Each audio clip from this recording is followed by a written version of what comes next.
This week, we are in Dearborn, Michigan. Dearborn is famous for being the headquarters of Ford Motor Company, also is home to the largest Muslim population in the United States per capita. The McDonald's sign in the upper right-hand panel is one of the first displays you see when you enter the Henry Ford Museum. We want to shout out to our granddaughter, Drew is 11 months old 3 days ago. This is the hotel we stayed in Dearborn, Michigan, Town Place Suite. Monday we went to the Henry Ford Museum. Here you see a few of the presidential cars. First in the upper left-hand corner is Theodore Roosevelt's 1902 Brougham. In the upper right you see the plaque describing the Sunshine Special. This was a modified 1939 Lincoln Model K limousine that was used as the official state car by United States Presidents Franklin D. Roosevelt. Below the picture of the plaque, you see a picture of the actual car. The car in the lower left, President Ronald Reagan was getting into this car when he was shot by John Hinckley on March 30, 1981. The car carried Reagan to the hospital. Presidents Nixon, Ford, Carter, and George H.W. Bush also used this car. In 1982 the front sheet metal was updated, but since a 1982 grille no longer fit properly on the 1972 body, a 1979 grille was used. The Chesapeake and Ohio Railway's massive Allegheny, introduced in 1941, represents the peak of steam railroad technology.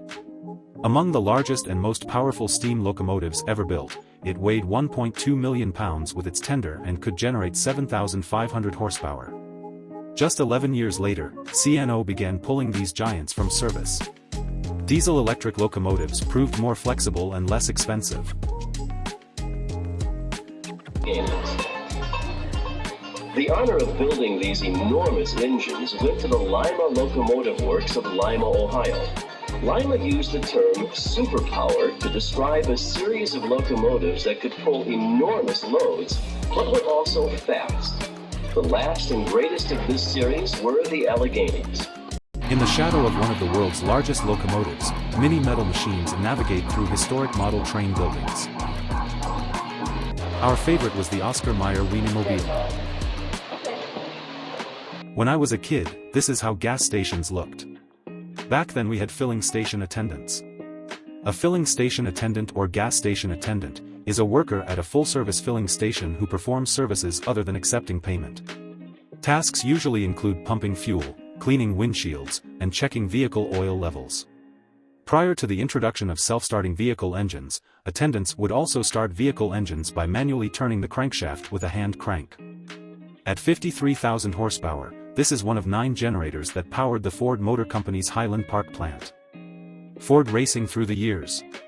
In the lower right-hand corner is a picture of the clay model of the 3.5-liter, 660 horsepower Ford GT. At the Henry Ford Museum, there are many interactive special exhibits about Julia Child and her husband. They show her in her personal and professional life. There were 2 exhibits that we found fun. The first was a mock-up of the set of the TV show she had on PBS called The French Chef. The second is a 3D exhibit of a dinner she and her husband had in France. The Henry Ford Museum has provided a virtual tour for the Julia Child exhibit.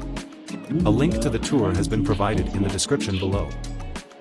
Julia and Paul arrived in France aboard SS America.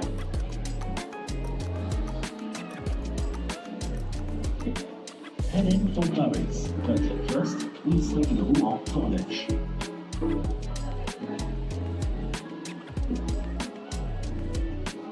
They drive across some beautiful Normandy countryside.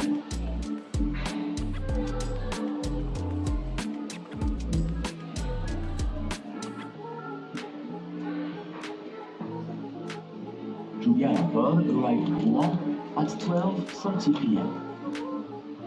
Following a Michelin guide, they chose Restaurant La Couronne for their first lunch together in France.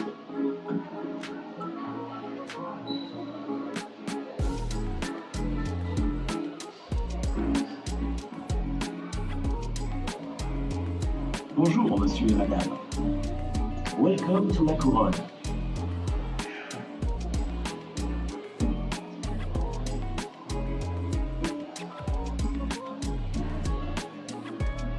Monsieur et Madame, the Bouillie Fumée, a crisp white wine from the Loire Valley.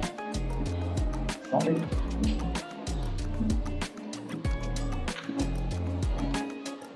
Monsieur et Madame, upstairs in the shed, with light bread and unsalted butter.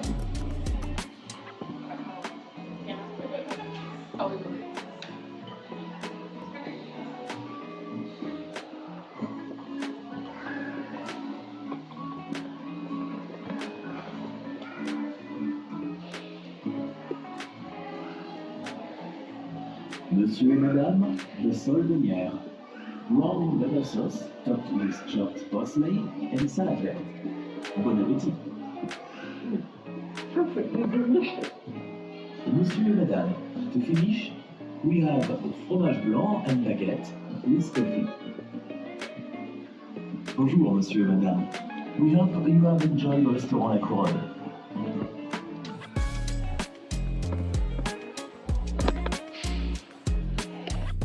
For a small fee, you can tour the F-150 truck assembly plant.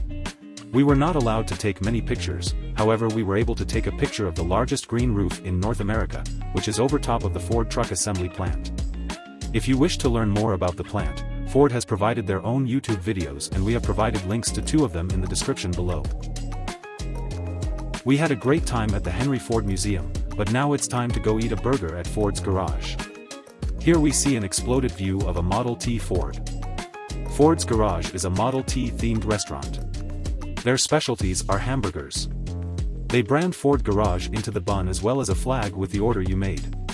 Also on the bottom right hand corner there's an old style oil funnel stacked with onion rings. Tomorrow we're going to Henry Ford's Greenfield Village. It's the second half of the museum. The interesting thing about this museum is that the buildings in Greenfield were torn down from other places and rebuilt as a village in Greenfield Village. You get the feeling of going back in time to be 1800s. If you like this video, remember to like and subscribe. Thank you for watching. See you next time.